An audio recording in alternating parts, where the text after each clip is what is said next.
So, hello and welcome. My name's Steve Nobel, and today I'm speaking with my good friend Vaz Sriharan on Ascension Lightworkers and Starseeds.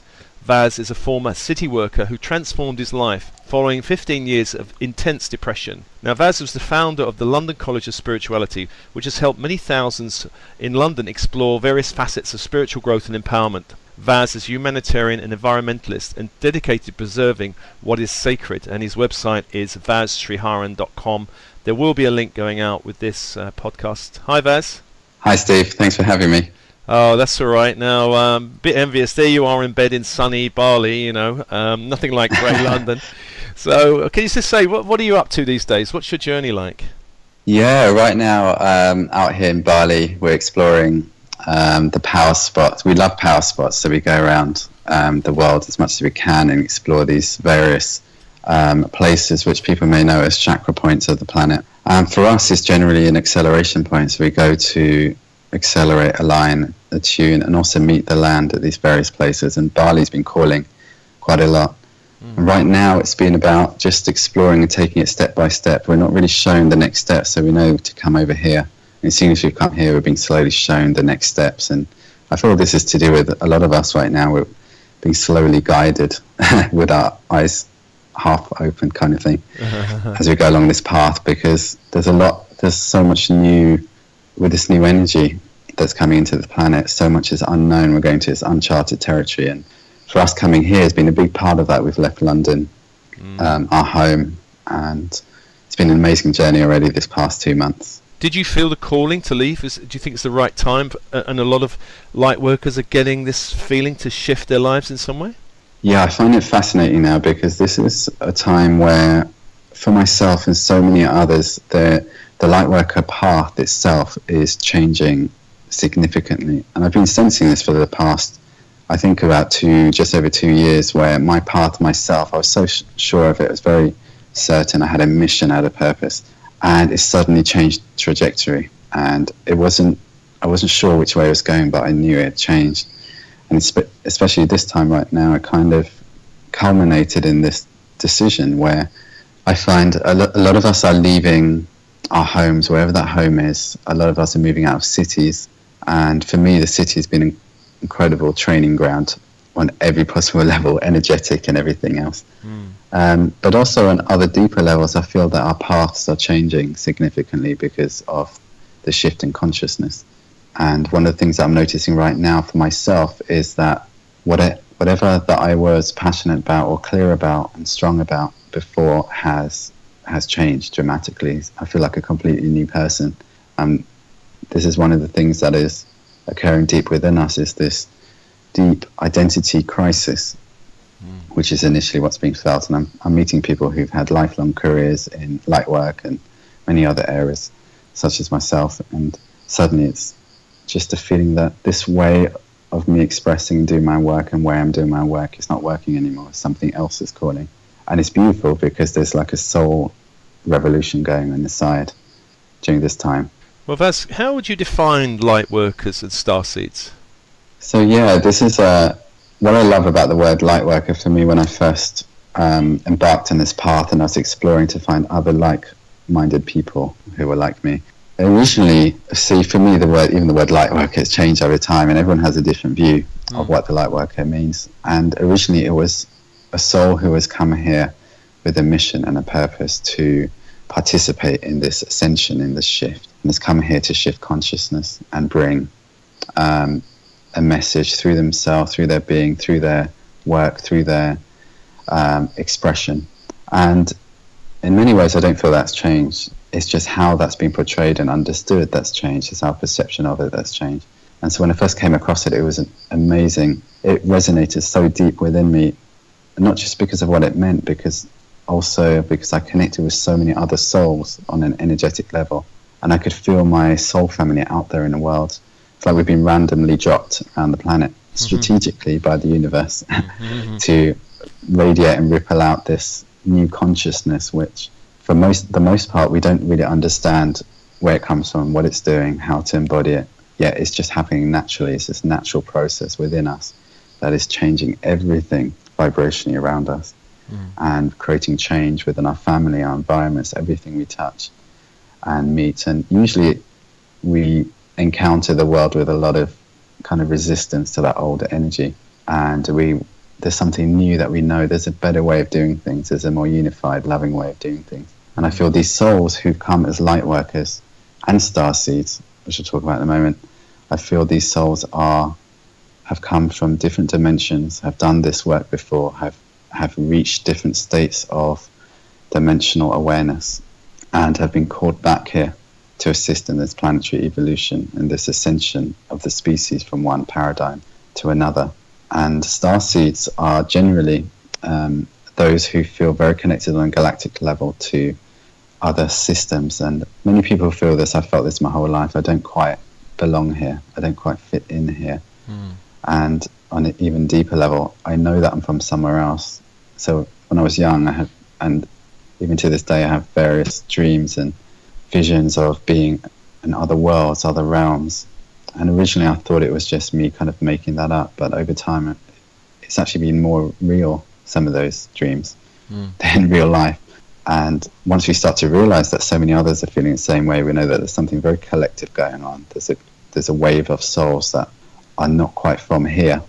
And one of the things with these terms is that we may feel that we're one or the other or both, and I think that we're kind of all of them in some way if we feel a resonance with them. And I feel that very connected with the Lightworker Starseed energy, and we've come here with a very strong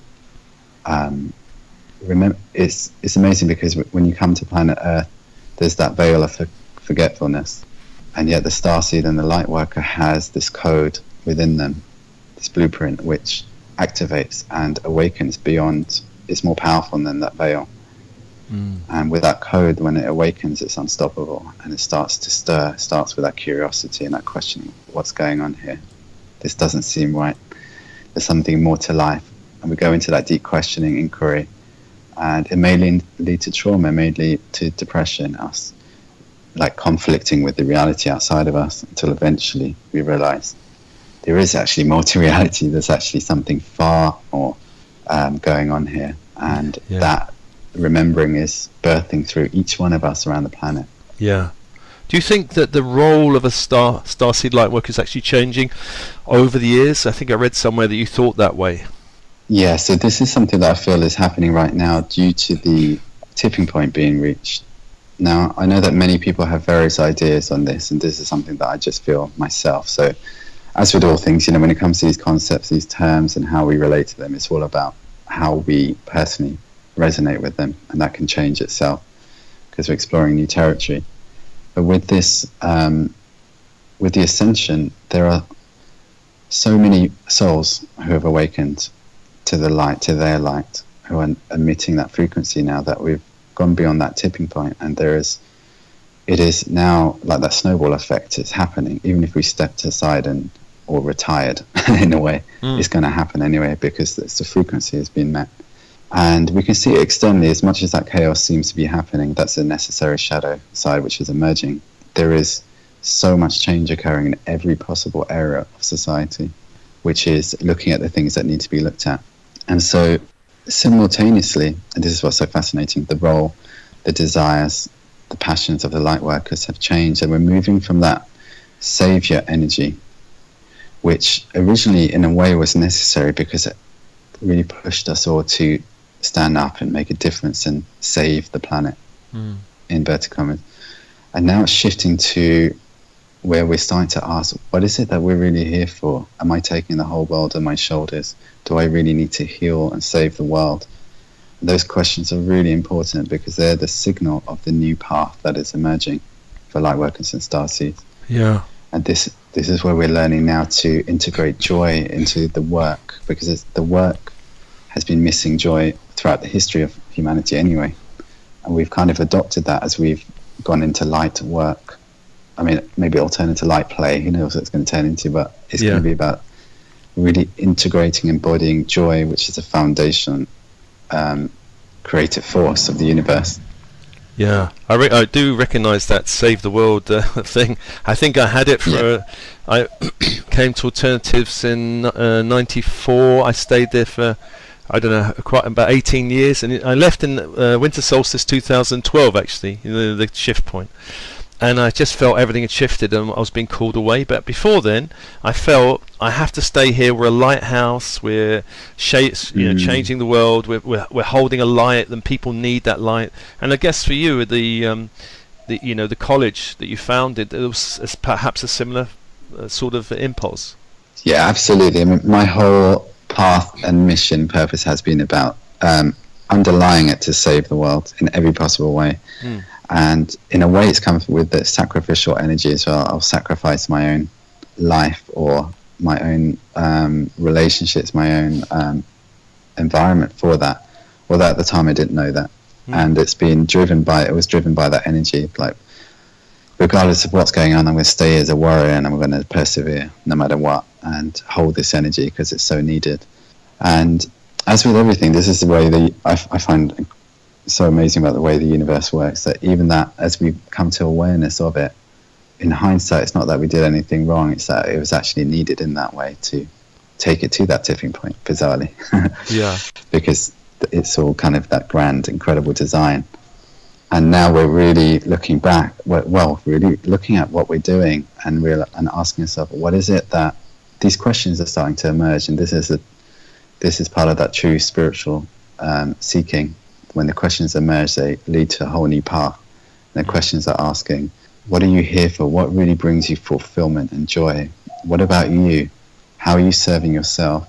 And these questions turn that selflessness energy, that service energy, which is very predominant with Lightworkers, and start to bring ourselves back into the game and say, okay, what about us? And as we do that, we actually connect a whole stream of consciousness that is waiting. And is now, we're ready. I believe that we're ready for, but not only that, the planet is ready for. I don't think the planet was ready for this new stream before. I know that you talk also on your website about a number of things have shifted, but of course there are still issues for Lightworkers, Starseeds, aren't there? It's not like suddenly everything is magical for them. There are a number of issues that they need to be aware of, and I think you've written about a few of these. One of them, for example, the desperate search for ascension, or this desperate need for excessive introspection, plus others. Can you say something about these kind of issues that Starseeds really have to learn to navigate much more gracefully? Yeah, this is I feel this is very similar to the Eastern search for enlightenment. So it's that search for an event, essentially. Like we're really striving for ascension as an event. It's going to come in a way. It's going to save us. And I've had this before. I had this with 2012 in a big way. And even after that, when I thought I'd learned my lessons, I was still waiting for this ascension event to occur. And what can happen through this process is that we end up completely disregarding our life and essentially giving our power away to an idea that something else is going to save us. And it leads to a lot of disempowerment.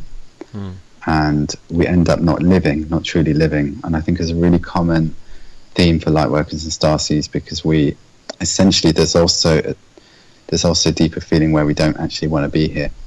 And that's something we've got to face over time. And this is something that I was totally unaware of for a long time, until I started to look at it in a different way. Even though people talked about grounding, I wasn't really understanding what that meant. I thought it just meant to earth my energy. But really, I realized over time that there was a fear as well of being here, and a reluctance of being here, rather than seeing the beauty of being here and dropping into that energy of actually knowing that we've chosen to come here, not just to bring up all of this change, but to experience physical life, which is so unique in all of its different polarities and dualities and all of its different things that are going on. And especially with awareness that we bring, it's actually really incredible once we start to drop into that. And at the same time, like you say, this excessive introspection, I think it's been programmed into the spiritual field, actually, and it's so ingrained where we are, because everything has been about healing, and we're all on that search for healing, to heal our stuff. We want to heal our relationships. We want to get our self-worth, our self-love, our self-power back. And it's all of this is incredible because it can take us into a state of self-love. Yet what happens is that when it's taken to an extreme, it moves from self-loving awareness to self-criticism. And I think many of us have this in many areas. So rather than seeing within into the inner world with loving kindness, we look at all the bits that we don't like and need to fix. And do the same externally. It's like, oh, why am I manifesting this? I need to fix this and decide I don't like this part about me. And it leads to more, because fear creates more, and it actually sends us into this infinity loop of healing, and we can't escape it until we literally let go of that template of suffering. And it's one of the things we're going to be working with, me and Polina. We're doing a lot of template clearings for Lightworkers, because there's a lot of these templates that we carry, such as suffering and poverty consciousness. Maybe you've talked about this before, that we carry within our field, and we think that we have to suffer, and that growth is suffering, healing is suffering, living is suffering, earning is suffering. And as Lightworkers, we believe that light work is suffering. We have to suffer so the world can benefit, and that's one thing we need to shift, or the world will continue to suffer. And so it's really important that we cultivate joy, laughter, happiness, and for no other reason than to experience it, and to know that we deserve everything because of who we are right now, rather than feeling that we have to build our worth to a certain point. It's a very different way of looking at it. And that loop is why I feel so many are caught up in endless workshops of healing and fixing certain issues, rather than balancing that. And I know a lot of us get caught up in that as well. So when it comes to that deep work, we face it head on, like really look at it, really be with it, then also balance it with recognizing that life is also a celebration, a joy. So how can we remember why the other reason why we came here, which is to celebrate and connect, have fun, have the adventure. Well, let me pick up on one thing you said, because we've both been in banking. We're both in the banking world, money, and then we've both been involved with companies. You had the college, I had alternatives, and money, of course, is this issue that for a lot of light workers, they say it's preventing them from doing the journey. If I've got to pay the mortgage, I've got to pay my electric bill or whatever, and this is a big one for a lot of people, money, or this poverty consciousness you mentioned. Can you just say something about how light workers start to move out of this? And it's quite a thing that grips the whole planet, isn't it? Money, the money system, holding people in a kind of modern day slavery almost, it seems. How do we step away from that? Yeah, for me, so I've had a journey with this where I felt I've been completely resistant to money, because I've seen it. I used to see it as very unspiritual, and I was really just, appalled by the slavery system, of how it's used on the planet. And that led me into like one of the lowest forms of poverty consciousness I've ever had. And so the thing with poverty consciousness is it's this idea. The thing is, for any slavery system, any matrix, is that once we buy into its system, on either way, we either follow it or we actually resist it. When we resist it, we're still part of that system, and that's its power over us. So the key is actually to transform it from within. And with poverty consciousness, with money, I think a lot of light workers like myself and so many others that I meet have been through this, is that we have to fall in love with that energy and see it as energy, and see that we can transform it. And as we do so, we will completely radicalize that energy and break down the matrix from within, because that's where they do not have power over us. For a lot of light workers, it's really important to value the time, the work, the money, all of this, in order to understand it on the very simplest level. The more you receive, the more you can do. It really comes down to that simple system of understanding that, and also to disengage from what other people think around this, or how ashamed you may feel. There's a lot of things that will come up. Shame for earning. Shame for earning from doing what you love, because it relates to the suffering template. It conflicts with that. And suffering says you can't earn from what you love. No, that's not right. That can't be right. And whereas we need to bring that new energy, we need to earn from what we enjoy, and that vibration will actually inspire others and tell them it's okay to earn from what you enjoy. And that's how we inspire and do more and more. And initially it will be difficult. There are light workers who will also resist this and find that difficult. Yet it's important for each person to really value themselves, and knowing that we're helping one another subconsciously, even if others find it difficult to accept. Yeah. first of all. And I guess like you're value. separating from the matrix. You and Polina, your girlfriend, and doing what you're doing gives permission for other people to do. You become a beacon of light for others, don't you? Yeah, this is the thing. It's like following our path and following our heart. It's not an easy thing. You know, a lot of people talk about doing that, about leaving home, leaving everything you're familiar with, security, not knowing how you're going to look after yourself and all of that. Yet doing it because your heart, your soul is telling you to do it. And there's no logic with the heart, so it just doesn't care. It's just like, I want to do this. And it doesn't mean that we just jump on every desire, but we were kind of weighing it in and out. But when it comes to the heart's desires, it's always there, present throughout all of the mind's back and forth actions, and then eventually we kind of give in and have to do it. And so as we've done this, as always, the universe shows why it's the right reason, because you know there's still things to move through, but then you're shown the next step and the next step and the next step, and I don't feel we're shown that until we break out of that comfort zone. Yeah. And really listen. Yeah. Now I know it's something else I've read which I really resonate with. When there are no teachers to guide, the teachers themselves have to teach themselves. Now it's a big one, isn't it? I know in my life I've always looked for the brilliant inspirational teacher, and at a certain point I'm thinking, where are they? And I'm not being so inspired. And a few people tell me, well, you've got to step up now, and I'm like, me? Who am I to do that? Is this a kind of thing that a lot of people have to kind of look? Well, it's now you have to be the ones that help the ones who are kind of following behind, or 2 steps behind. Yeah, and that's so great. I love the way you phrase that as well, because this wave of teachers right now are the ones who are reluctant to even want to step up.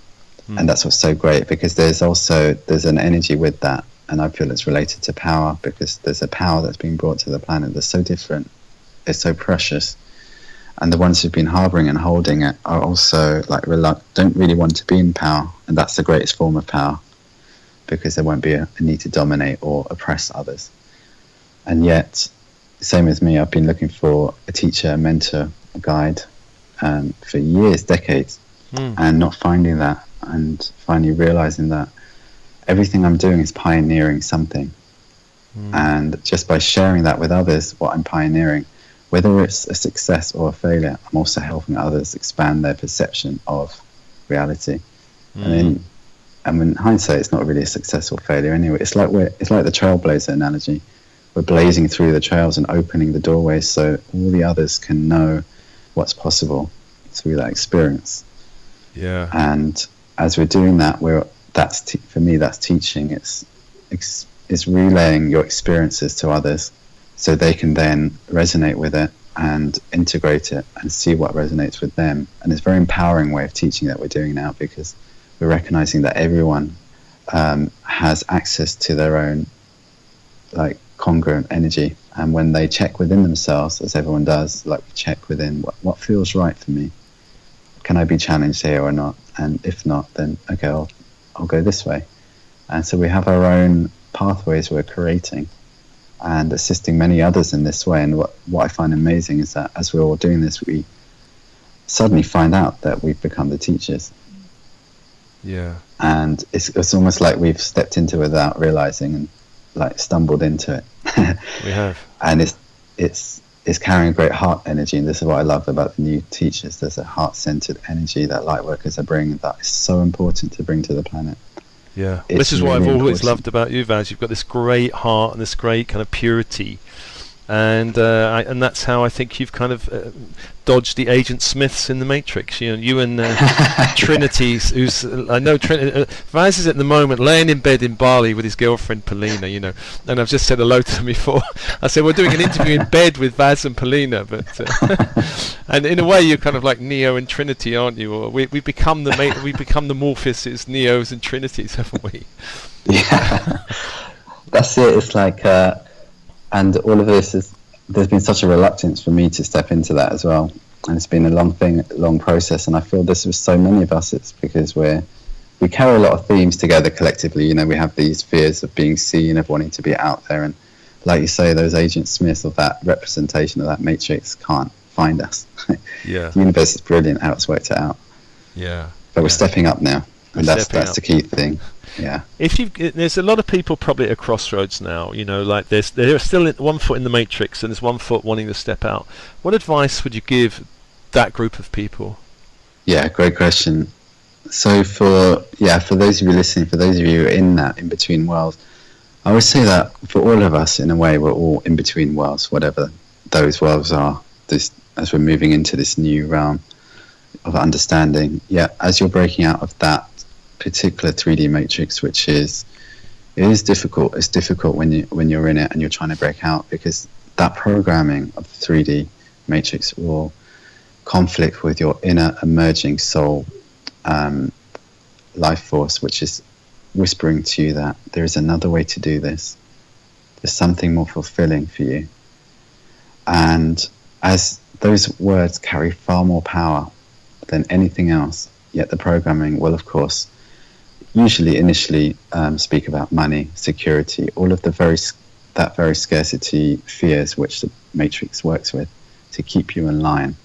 And what I would say is, first of all, don't worry if you're going back and forth. This is completely natural. And don't worry if you feel stuck or confused. If you're confused, or if you're even wondering about stepping out, this is the first sign that you are actually breaking free. Because the first element of actually breaking free is the awareness of it. And so for me, it's a conveyor belt. You're already on it. It's going to take you out of it. It's just a matter of divine timing. So just allow yourself to be kind to yourself during that process. And I would really recommend finding more people who feel like you and think like you, to be around supportive environments. This will help you reprogram. It's actually deprogram, really. You're deprogramming from the conditioning, going to experiences, listening to transmissions, experience meditations, whatever it is that allows you to connect to your soul, which will allow it to have more clarity, more voice within you, because it's growing. That voice is growing, and it knows what is best for you. It knows where to go, and it doesn't have the rationale that you may be used to of what 3D conditioning tells you rationale is. It's got an intuition that is connected to a much deeper infinite reality, and understands that the heart isn't afraid of anything. It knows that you can handle an experience, and it knows where you're going. But it will only show you little things, or show you through your feelings. And usually, for me, the feelings, the emotions are the navigation system. So as you're getting frustrated, as you're getting annoyed with where you're at, as you're getting really lethargic and you're starting to resist what you're experiencing, such as your job or whatever that is, this is the greatest sign that you're showing your inner world is now not matching your outer world. It may be the people, it may be lots of different things. And this is the greatest sign showing you that you are changing. And as you are changing, your reality will begin to change as your choices start to change. And what I find is a natural process of you getting your power back to make those choices. And at the beginning it can be difficult, but eventually everyone makes that choice in different ways. And it may seem like the biggest choice in the world, but it may just be one step forward. And that one step is enough to shift your entire reality and start a whole new process. Now, I know, Vaz, you've got a couple of events coming up, Sedona and Mount Shasta. I did Mount Shasta, I think, 2016, incredible experience. Could you just say something about these events coming up? Yeah, thanks, Steve. So we've got our 2 Vortex retreats this September, and we're going to 2 of the power spots. We're going to Mount Shasta and we're going to Sedona. So these are 2 separate retreats, or you can come to both, which many are doing as well. And we just absolutely love going to vortexes around the planet. This is why we're in Bali as well, because the land, Gaia, accelerates our being in such a phenomenal way that when we enter the land, especially with spiritual awareness, and guided by our facilitators who are skilled in accelerating that even more, it allows us to purge many, many themes, core patterns, but also align and expand and connect to the higher consciousness which is available. So the reason that we go to these is also on one level to experience the land and for the healing, but on another level to connect beyond the veil, because the veil is much thinner at these portals. So there's a lot of stream of consciousness that comes onto the planet. There's a lot of UFO sightings, there's a lot of sightings of higher beings around these places. Naturally, because the connection between the realms is much, much deeper. and it allows things like meditation, connection far, far more easier, which allows us to work much more. So we go there to expand ourselves, and usually those who come along will have their lives changed, because it's like I see it as a landing pad. It's like a launch pad. So whenever we go, we don't know exactly what spirit is calling in that particular retreat on a high level, but we know that we're about to change our lives on a huge level by going there and allowing the mountain, allowing Sedona to take care of the rest. So if you're interested, passionate about it, check our website, sacredjourneys.earth. We have a great itinerary and great facilitators. Polina and Himesh are going to be there, and yeah, can't wait. 2 weeks of absolute magic and synchronicity. Wonderful, Vaz. Well, it's great talking to you guys in bed. Give my love to Polina, next to you. And until we speak again, so I'll put the web links up, which is vazsriharan.com. And do you say sacredjourneys.earth? That's right, yeah. Great. Thanks, Vaz. Thanks, Steve.